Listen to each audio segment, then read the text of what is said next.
Hey, everybody. Thanks for tuning in to this episode of the Successful Mind podcast, where David and I are discussing the need to be liked, which can be quite the Achilles heel, especially if you're a business owner. Give it a listen and let us know what you think.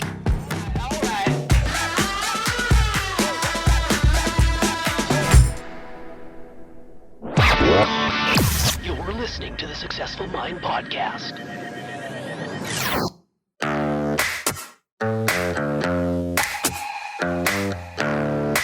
Successful people learn how to make their minds work for them. We are Life is Now, and this is the Successful Mind podcast.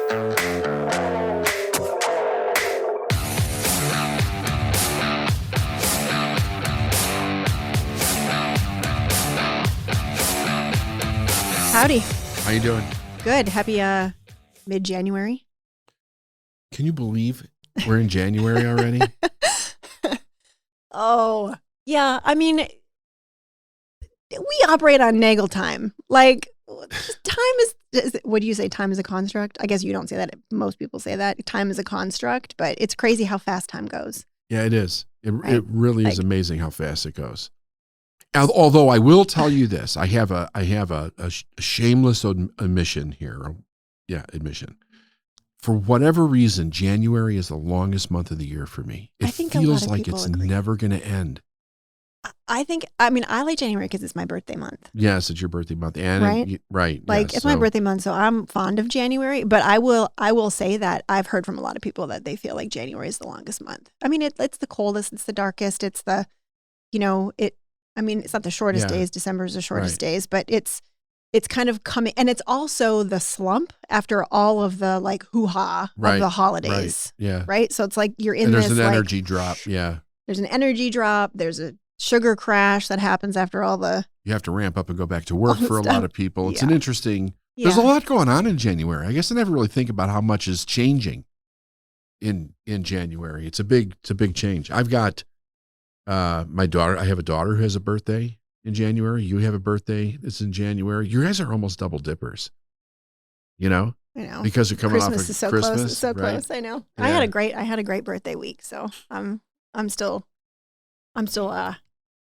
in the glow of my birthday week in the Bahamas. Okay, so last week we did I thought it was, not to toot our own horn, but I thought it was a damn good podcast on identity shifts. Yeah. And in that, I just kind of like offhand mentioned the need to be liked. Right.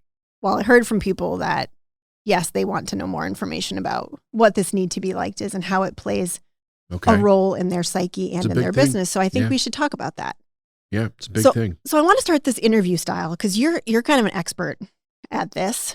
It's something that you've been teaching around for many, many years. Over 20 years in terms of the psychology of who you need to be successful in business. And I kind of, really in short order fashion last week said, one of an entrepreneur's biggest Achilles heels is the need to be liked. Yep. So I'm just going to open the floor for you to like do your magic on what this means. Like, what is this need to be liked, and where did it come from? Like, what is this thing that we call the need to be liked? Yeah, it's really interesting. And another thing that's interesting about it is that I very often run into people, including myself in this, and I'll explain why, that don't think that they have that issue.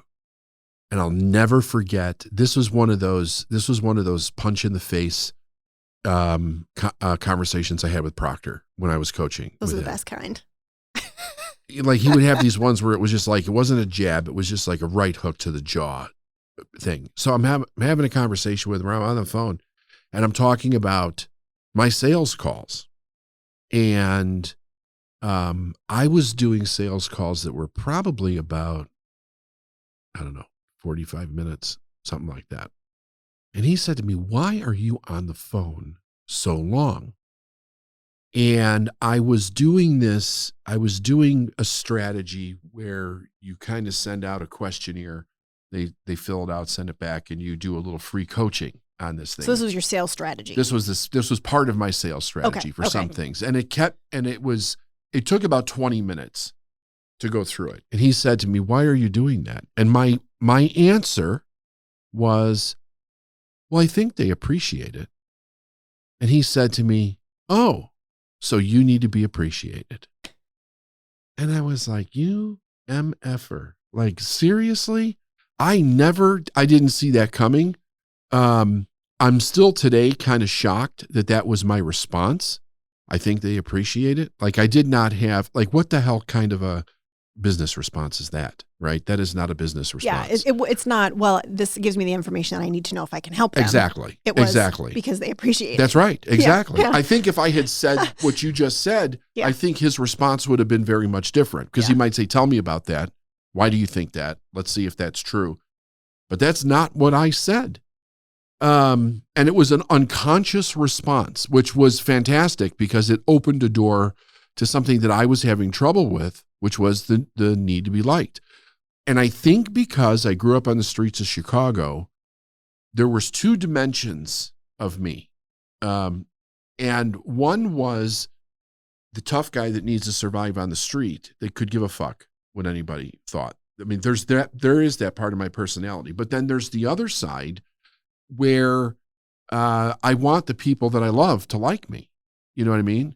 And the idea was, as a child, it was all about the feedback that you got for doing things for people, of the appreciation toward you, right? So like my grandmother and my mother, I would say more my grandmother than my mother, because my mother could be really cold in the way that she did this. She was not as giving as my grandmother was, but my grandmother was overgiving to a point where I think that it was very unhealthy. And every time you did something, she would just like lush appreciation on you for what it is that you did. So you wanted to do more for her, right? Like everybody wanted to do things for her. And this idea of being liked was really riveted into my conscious. The other part of me came more out of a survival thing, because it wasn't like I didn't want to be liked with friends and people on the street and stuff like that. It was that I was thrust into a situation as a kid that I didn't expect. I was born and raised in Chicago, but for 3 years, in a very important three-year period of time, we moved to Phoenix. Yeah. And we were on the very outskirts. So it was kind of like living on a farm. It was like living rural. It was very, very rural. Super isolated. Yeah. So it was kind of like dirt bike riding, and, it wasn't inner city, understanding how the inner city worked. And then it was like, wham, you're right back into the city at a much different age, right? You're going through puberty, you're in the city, you're getting ready, you're going to high school. You're going to a tough high school. Yeah, very. So it was a huge culture shock to do that. And it was kind of like, okay, you have to develop this persona to survive there, because nobody's going to like, anything different. But then when I got into business and I had this experience with Bob, I realized something, and I don't exactly remember. I don't know if there was like one specific time that I realized this, but I think it happened over a short period of time, which was, if I'm focused on being liked, I'm losing my ability to influence people. I think that's a really important statement. Right? Yeah. Yeah. So that's, for me, that's what happened. And I think as we work with individuals in business, one of the things that we see is that they're more focused on whether or not I like them and how it infiltrates almost every decision that they make. And they don't realize that they're actually pushing business away. So I can't remember if you've told the Herbie story on a podcast before, but I think your Herbie story is the perfect example of this need to be liked. Yeah, and you want me to tell the Herbie story? I think so. Because I honestly think a lot of people will have light bulbs go off because of this story. Yeah. You've got people on the podcast right now thinking, I don't have a need to be liked. Right? This isn't me. Sometimes it's hard to see for yourself, right? Yeah. Until you hear a story and you're like, oh, that sounds it was familiar. it was a huge wake-up call for me, that story. It was a big turning point in Major, who you were in terms of sales. It was one of the most significant turning points in me becoming successful, was that story. Well, now you have to tell the story. Okay. So when I was working in the petroleum company, I got introduced to a network marketing company that's a whole nother story, that introduction. So I won't get into that, but I was working this. I was really intrigued about what this was. And what was cool about network marketing was that they gave everybody a system, right? So you join, you learn, you understand how it works, and you get a system to work to be successful. And if you work that system, the idea is that you'll be successful. Part that I was missing was that I didn't know that I needed to change my identity, like we talked about last week, in order to make this system really actually work. Yeah. So at about a year and a half in, I stuck. I hit a plateau. I was not moving, and I couldn't figure out why I wasn't moving. I'm like, I am doing A, B, C, D, like A to Z on this. I'm doing everything this thing says to do, and I'm like mediocre, but I'm not really breaking through. What's going on? So one of the things that I had learned was that if you're stuck, go seek out somebody that has been where you are, and they now have, they're a million miles away from you. They have the success. They know all the stuff, and ask their advice.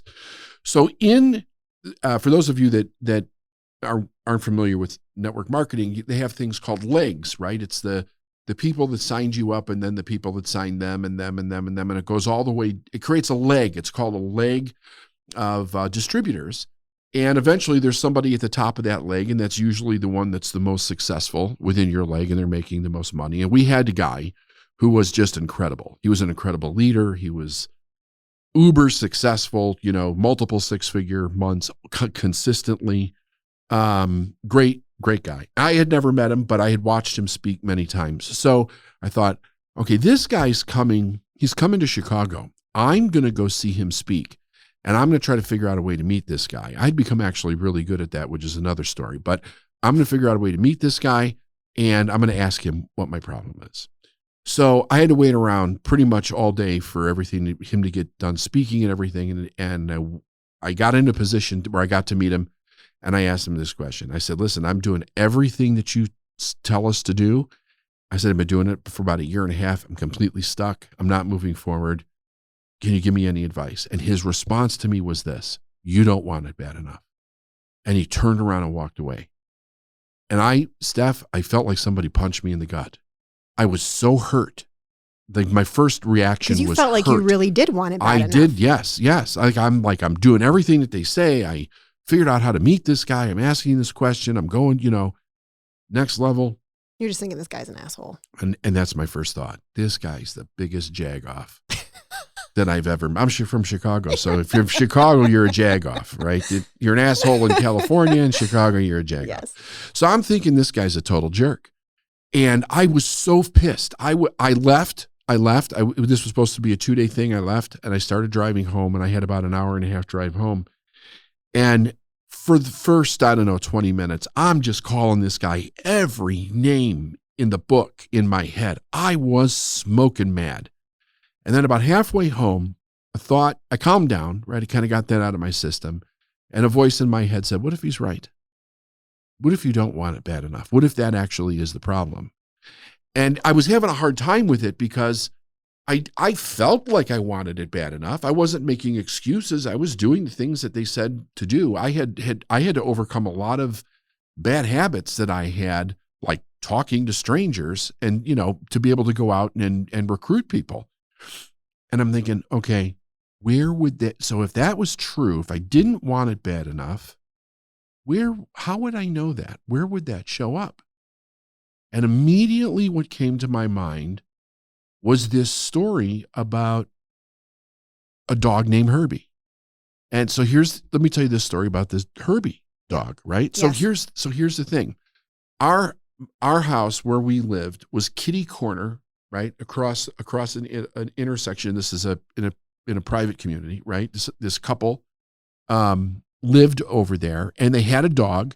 And the dog's name was Herbie. He was a little dachshund. And for years, every day, twice a day, they would walk Herbie around the block. And all the kids, my kids were little at the time, right? And we were a neighborhood full of kids. There was kids everywhere. It was just middle-class parents, all kids. Yeah. All the kids would come out when Herbie was coming by in the summertime and say hi to Herbie. Everybody loved Herbie. So this is right before this conference. maybe I was like a week or two before this conference. I'm sitting in my converted bedroom into an office, and my window faced the front yard in the street, and I see them walking Herbie in a wagon, in a Red Ryder wagon, right? He's not walking, he's in a wagon. He's sitting in the wagon. He's sitting in the wagon, he's being pulled. And all the kids are coming out and everything. So I stopped what I was doing, and I went out there to talk to them, and I'm like, hey, what's the deal with Herbie? What's going on? And they go, oh, he's getting older and he's having some problems with his hips, and he's having a little incontinence issue. And, he's having a problem with his hips, and it's hard for him to walk all the way around the block, but he still loves to go out and see all the kids, right? That was the deal. And I said, hey, listen, I've got something that might be able to help with that. I said, can I stop by after work and show you? And they were like, yeah, sure. So it so happened the company that I worked for had health products. And one of the products they had was was called a pet pad. And it was a pad for dogs to lay on that whatever was in the pad reduced inflammation and helped circulation. And it was supposed to help with things like what this dog was going through. So I went over to their house that night and I brought it and I said, here's this thing or whatever. And I explained it. And their response was, no, thank you. And I was like, really? No thank. Yeah, we're really not interested, but thanks for coming by. Now I know these people for years, right? I know these people a long time. So I turned around and left. I'm like, okay. And I was thinking to myself, why would they not want to help this dog? Like, what is the deal with that? But whatever, they said no. So I left. So now I go to this conference and I'm on my way home and I'm thinking to myself, if I didn't want this bad enough, how would this show up? And instantly I thought about this interaction with Herbie. And I'm thinking, I'm not fighting for what it is that I'm selling. I'm not taking a stand for the value of what it is that I have here to help somebody get past their possibly ignorant objections as to why they would, not want to buy something. And I'm running this through my head. And all of a sudden, Steph, I start to see it everywhere. I'm seeing it in every freaking conversation that I'm having, that as soon as the person puts up their no, right? It could be an objection. It could be a reason. It could be an obstacle, whatever it might be. I'm just going, okay, this isn't a sale, right? And I'm not doing anything else. I'm not even trying to overcome it. I'm not trying to get clarity on it. Nothing. I'm not doing anything with it, right? I didn't know. I didn't understand this part of the deal. Right. So I said, okay, I see this. By the time I get home, I'm convinced now that this guy Al was absolutely correct. And here's where the proof is that I don't want it bad enough. Yeah. So I went home. And I'm like, I am going to sell that pet pad. Because you know it can help Herbie. Because I know it can help Herbie. Yeah, I was 99% sure that it would help. It would help Herbie. And I always did it in a way where it was like, if you try this and this doesn't work, like I'll take it back and give you a refund. Like there's not, I'm not going to make you buy something that doesn't work. I really believed in this. So I got the pet pad and I marched across the street, knock on the door. George comes to the door and the first thing he sees is the pad in my hand. He's like, David, like we told you we really weren't interested. And he went to like kind of back up like he was going to close the door. And I just stepped into his house. I just walked right in. So first rule of breaking need to be liked. You don't need to be invited. You don't need to be invited. Like that was a big thing for you to just, even that thing you just stepped into his house without, like that's a risk right there. Right. To your need to be liked. It's a huge risk. Okay. It's a huge risk. Now, today I would know how to do that a little bit more eloquently than I did then. But I needed to break through this based on what I had. Like no excuses, right? Yes. So I just stepped into the house and I said, I want to talk to you and Sandy again about something. I said, just hear me out. So we go into the kitchen and they're like, what is this? And I'm like, George, I'm telling you, I really think this thing will work for Herbie, whatever. I'm saying my spiel. And here's like a very interesting thing. It's like what you don't know that you don't know. Yeah. And he says to me, he goes, look, he said, the reason we don't want to buy it is Herbie has an incontinence problem. And if he pees on it, he's going to ruin it. Now, the fact that they're actually telling me that really showed me that they didn't believe that it was going to work in the first place. So they're like, well, they're going to give it to Herbie. Herbie's going to piss on it. Then we're not going to be able to get a refund. It's not going to work. We would do it out of just being kind to David, right? But then, we would ask for a refund back. But if he's going to soil it and then it's ruined, we're not going to get a refund. Yeah. And I said, okay, I understand. I said, I understand what you're saying. I said, so here's the deal. I want you to buy this. I want you to write me a check for this right now. And I said, and I want you to try this for 7 days. And if it makes absolutely no difference, I don't care what condition it's in, I'll buy it back from you. And he pulled out his checkbook and he wrote me a check. It was like, done, no brainer, done. And I was like, holy shit. Holy shit. I saw myself walk through my own stopping strategy, like my own sabotage strategy, not even knowing, right? It was like, oh my God, if you'll just be a little bit more confident, if you'll be just a little bit more bold, if you'll just ask a little bit more, this is what the result, this is how big the result can be for this. And so then they did. And here's the thing. 2 days later, Herbie was walking down the street again. I never had to buy it back. That's a true story. Herbie was walking. They were floored. They were absolutely floored. It brought the inflammation down in his hips. He could walk. He wasn't in pain. And, he lived great for a few more years, right? He was an older dog, but it really did work, which made me feel really good. Oh, yeah. Because everybody loved Herbie. I mean, these were friends of ours, yeah. right? You have your chili in the fall and you have garage sales and everything. We all knew each other. Yeah. My son used to go water skiing with them in the summer during the day, right? So, I mean, we all knew each other very, very well. We were a pretty close community, and it felt good that I did this, and it felt good that I did it in a way where I made an impact. And when I went home and I thought about this, and it stayed in my mind for such a long time, like, think about how much you're losing because you're not stepping into your own confidence and your own boldness and your ability to ask for what you want and your ability to articulate what it is that you have and overcome these objections and actually help people. It expanded my knowledge around sales, like, infinitely.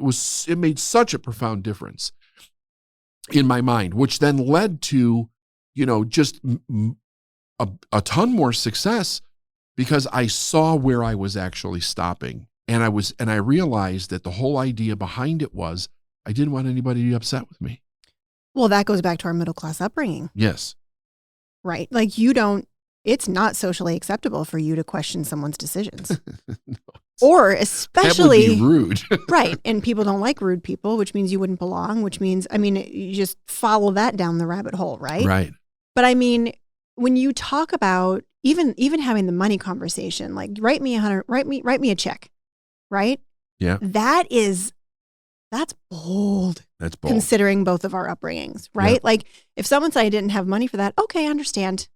Right? It's not socially acceptable for you to push back against someone who says, I can't afford it, or I don't want to pay for it, or, anything else. But when you run your own business and you're in sales, that question is actually, the questioning someone's objections is actually where the power is. Yep. And where someone actually realizes that you can help them. Yes. Because you're willing to ask those difficult questions. Well, you know what? So if you think about it, like, I still think this is just so fascinating because it is a real skill that adults need to have in life to be able to get things done. The world's not just going to give up for whatever it is that you need. Sometimes you got to fight for what it is that you need, whether it's in business or not. But where is it that you're taught this as a child? It's all about conformity as a child. So I got to tell you, when you were first talking about this, I was listening to you, but I had a huge flash. Like, I had a huge flash of a memory of mine. And it wasn't of me as a small child. It was of my oldest as a small child. So get this. Bailey, who's now 21, going to be 22, was probably 3. Okay. And we were at my grandmother's house. Now, my grandmother was Norwegian. She's like very concerned about what people think about her. Yeah. Right. And she was one of those women. Grandma, I know that you've passed away. I love you dearly, but I'm saying this. She was one of those people that would be really nice to you to your face and then completely destroy the person behind their back. Right. Like, she had no self-esteem for herself. We were visiting her for Christmas one year, and both the girls were very, very little. Emma was an infant and Bailey was like 3 years old. And I was just coming into being aware of my need to be liked. I mean, I was crippled by my need to be liked for a very, very long time. And Bailey was pitching a fit. She's 3. She was pitching a fit. Like she didn't want to do something she didn't want to do. I don't know if it was like I wanted to braid her hair for Christmas and she wouldn't let me or whatever. She was being oppositional. Let's just put it. She was being 3, right? Yeah. And my grandma got down. Brandon, you got to tell me if you remember this. My grandma got down on her hands and knees and she looked at Bailey and she said, "Stop that. Nobody likes a nasty girl." No like shit. Just like that. And my dad was standing there and my aunt was, and I was standing there and everyone it was like all the air in the room got sucked out. And I think a light bulb went off for my aunt because she was raised by my grandma, right? And a huge light bulb went off for me like, oh. Wow. So this is this is my lineage. And here she is like saying this to my 3-year-old. And I was like, I can't remember exactly how I responded, but it was like, how old would you? Well, we're not worried about You're in people. your early 20s? I was in my early Mid. In your 20s? I was in my late 20s. Mid to late 20s. Yeah. I was 30 when I was probably 30 or 31. It was when I was just starting to realize what mindset was, when I was just starting to have my own business. Nobody likes a nasty girl. Nobody really? likes a nasty girl. Those exact words. Yeah, I think we were all in kind of shock. We were all so shocked. Nobody likes a nasty girl. And she said it with like conviction. It wasn't nasty. It was witchy. She used the word witchy. Yeah, witchy. Yeah. Nobody likes a witchy girl. Yeah, now it's all coming back. I remember that. I was just like, oh, damn, that's where this comes from. Like, whoa. So you got to be liked. Right? And I don't think Bailey doesn't remember that she was 3, right? But I just remember thinking, well, we're not really concerned with what, being a witch. And I know my dad said something to my grandma about it. Like, I remember him speaking up, that was an anomaly in and of itself.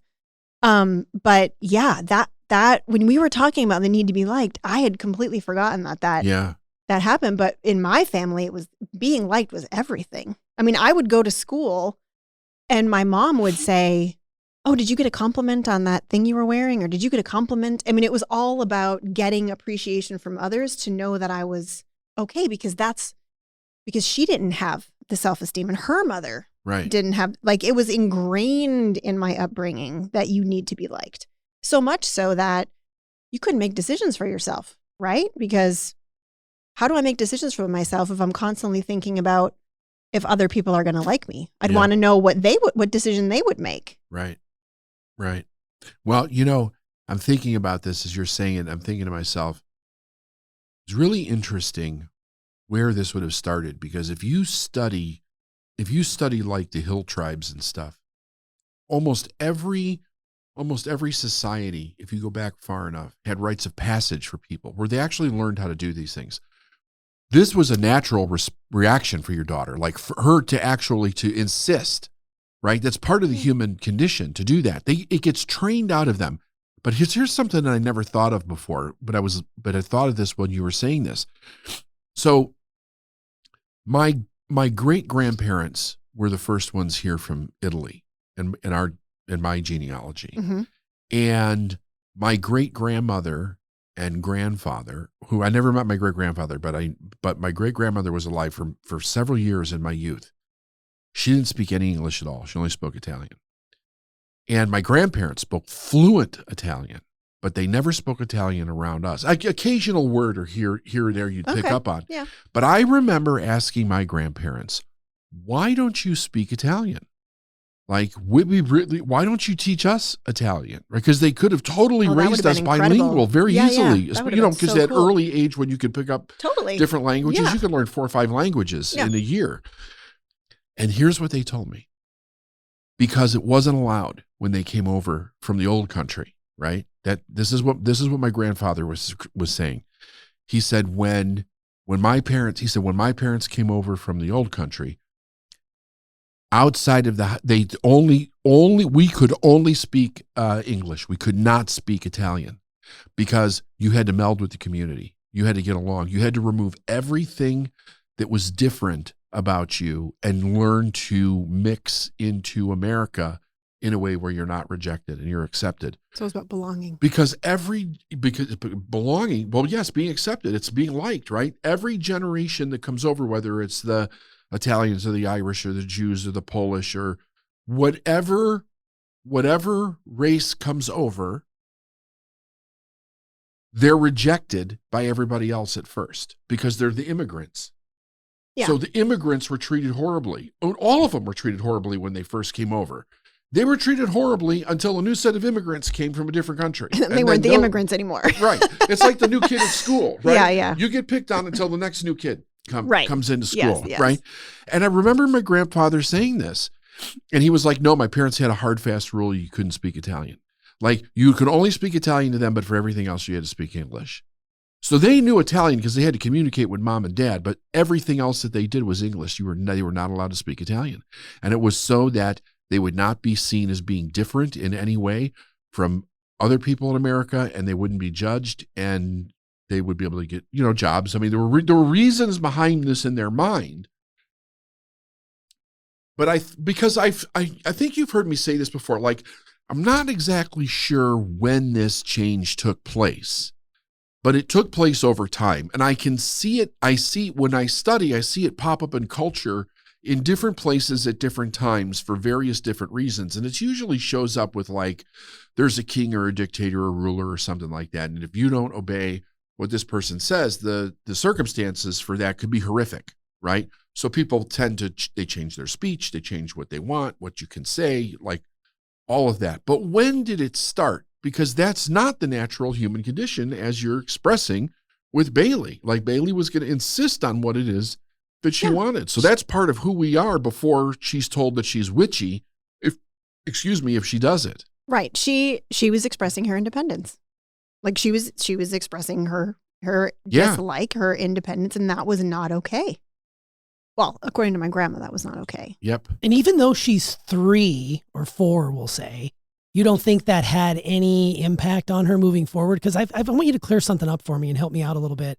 I'm stuck on the need to be liked and then the concept of being a people pleaser, because I'm a people pleaser and I've passed that along to my oldest as well. Is that it's kind 1 of and the 1A? same. Is it kind of the same? You're a people pleaser because you want to be liked. Okay. Yeah. That's what I think, because Bailey is very much that person. So I wonder if that was a formidable moment in her life, even though she doesn't remember it. Well, I mean, let's be honest. Like, we've screwed our kids up, right? Totally. Just like everybody 100%. does. And I was not aware. I didn't make changes until she was much older. Yeah. So I'm sure she got the people pleaser and the need to be liked just as much from me as she did from you. I mean, we've always said our kids are going to be in a self-help seminar standing in front of a microphone at some point. Saying it is one thing, but if you look at it as in the behavior of the people that did it, they behave in a way where they're getting appreciation, acknowledgement from other people. They don't need to say you're a wicked person if you do it. That just kind of reaffirms it. Right. Like, oh, there's a consequence if I don't do this. But we actually teach our kids to behave in a way to get the same needs met as we get met, right? The other thing that I think about this that's really interesting, and this goes back to what this was your grandmother, you said. This is my grandmother, yes. So, and I've heard you say this too, T, about your parents, that there was this kind of strict, you got to toe the line with your behavior, right? Because we don't want to be seen as raising bad children. Oh, 100%. Especially at church, man. Oh, boy. 100%. Like, do not make your parents look bad. Nope. Yeah. Yeah, because then they would, right? Because then they would be rejected, right? Yeah. So it's forced in different ways within the youth. Right. And I think this is cool. I think this is crazy. It shows up in so many different ways in business.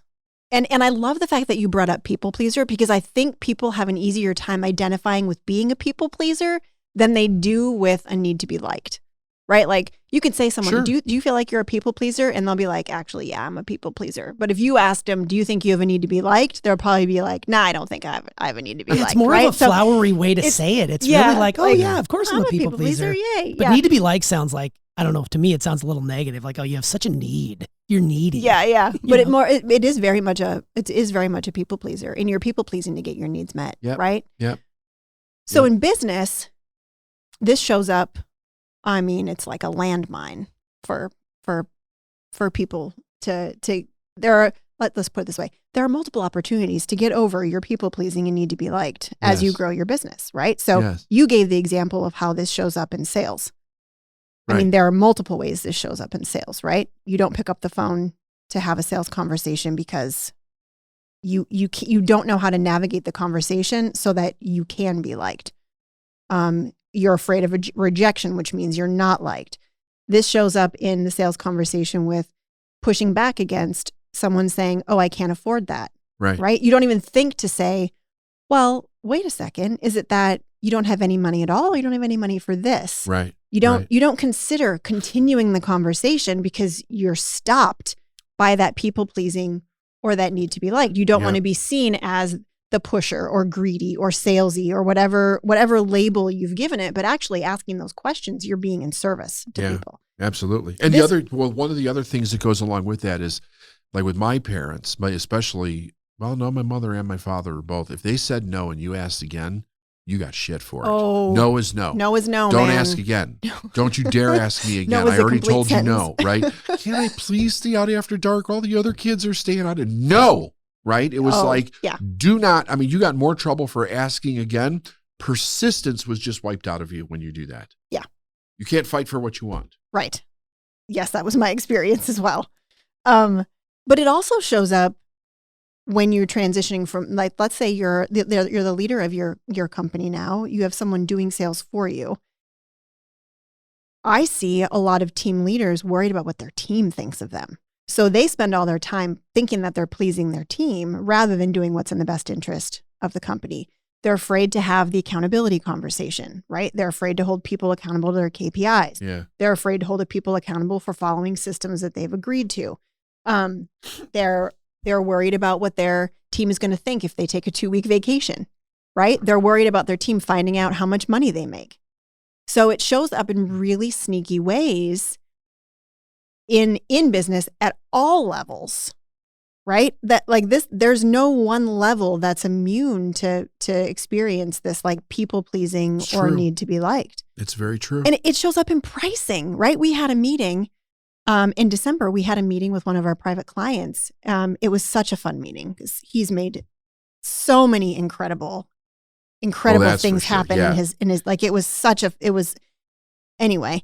It was an amazing meeting. And because of working through this. And we found it hanging out in a really sneaky place, right? Where, the question we posed to him was, where are you playing small? Where are you still playing small in your business?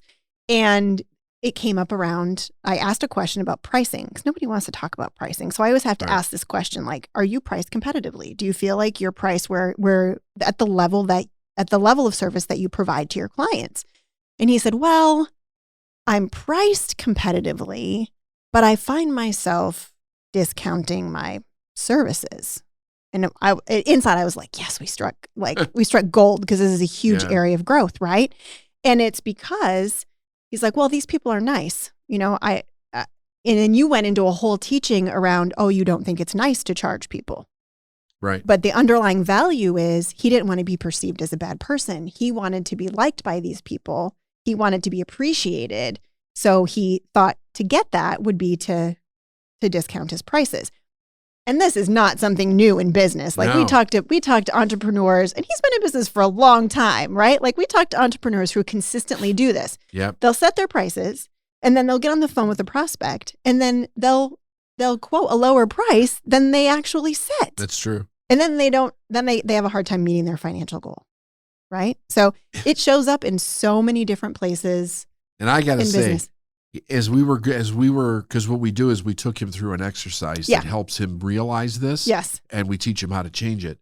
And when we got to the part about what are the excuses that you make to justify this in your life, that had to be one of the longest lists of excuses I think that Yeah. I've ever seen. It was Yeah. incredible how long and how deep it touched so many of those things. Like he had so many justifications in his mind for not doing it. Yeah. You could totally see why a person wouldn't do it. I mean, it just seemed ridiculous. Yeah. It was very easy for him to justify. Yeah. But really he's stealing from himself and he's And his clients. and his clients. Yeah. And his clients. Yeah. And his clients. Yeah. So be on the lookout. I think we have a little the question I'd be asking myself is, if I was listening to this podcast, is do I have a need to be liked? Am I a people pleaser? And we actually have a little handout that takes people through how to identify if they're a people pleaser, if the need to be liked is a part of their MO. So we're going to go ahead and provide that in the notes, in the links. So if you want to go ahead and download and do kind of a self-assessment, you can absolutely do that. Just a little bit of something to support you and seeing if this is something that might be an issue for you. Absolutely. It's great. It's a great idea.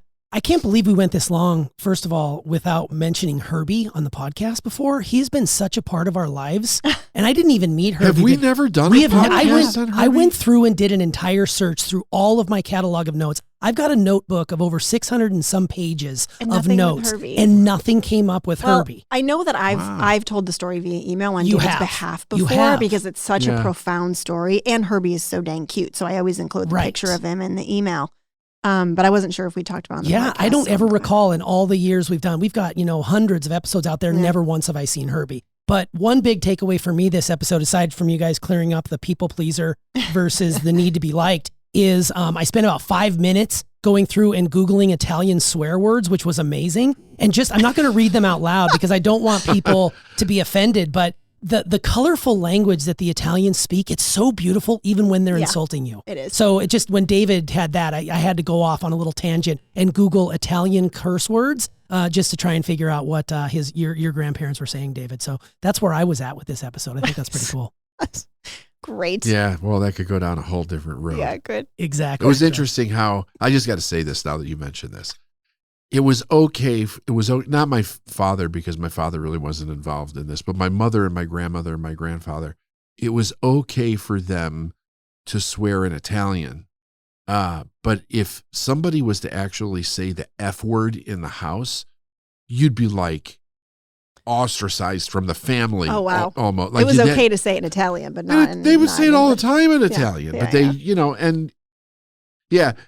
that and spelling the word, right? Did you ever have that? Have your parents spell a word in front of you when you were a little kid so they didn't know what you were saying? Yeah. I just thought I'd throw that in there. I love it. Bastards. Good stuff. Good stuff. All right.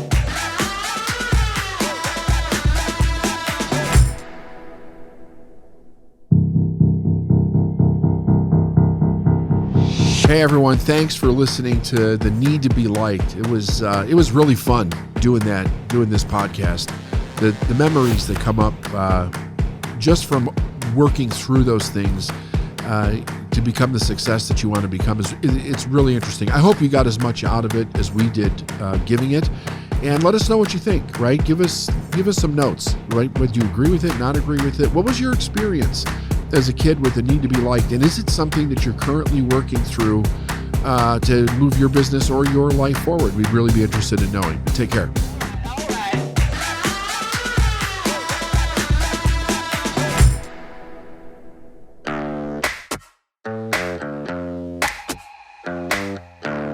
Thanks for listening to the Successful Mind podcast. If you like what you've heard and you want to know more, go to lifeisnowinc.com.